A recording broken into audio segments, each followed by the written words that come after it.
for cryotherapy. Get your gel pack out of your freezer. Put it in something. A pillowcase works great because it's self-contained. It's still thin enough to where you'll feel plenty of the cold, but it gives you just enough barrier to where you're going to decrease risk of any tissue damage, frostbite, necrosis, anything like that. So let's just say I'm using my elbow forearm here. Just wrap this guy around.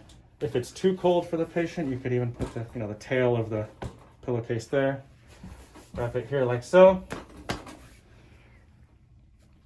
And then they're going to rest for 15 to 20 minutes, whatever you determine, whatever they can do. If it's in an awkward position, maybe it won't hold well, maybe it's on their shoulder or something, you can use a wrap to tie it on. I like to use the wrap inside out, works great. If I put this guy here like so, bring my wrap here. Now all I have to do is go this way and it sticks. Obviously, if I had two arms, it'd be easier. But you get the idea.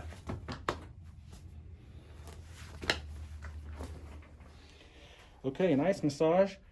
A lot of places you'll have a nice little apparatus like this for ice massage. If not, you could use a Dixie cup. Fill up the Dixie cup with water, freeze it.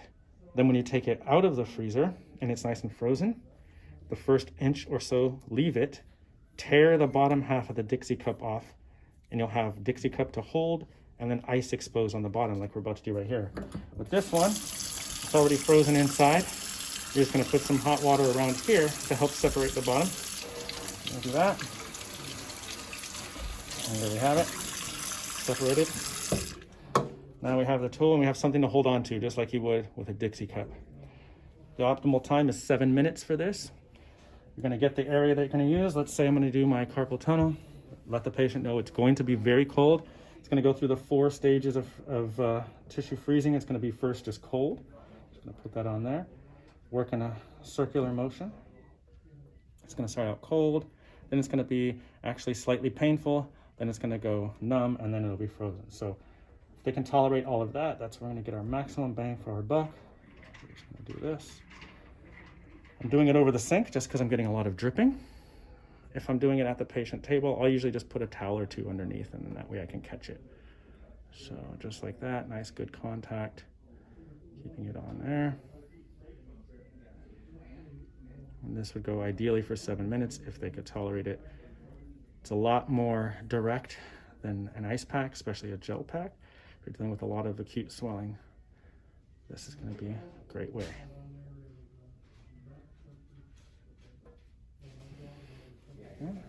Afterwards, clean this by melting a bunch of it.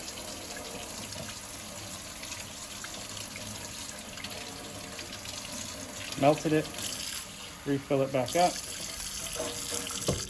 put it back in the freezer, and you're ready for the next time.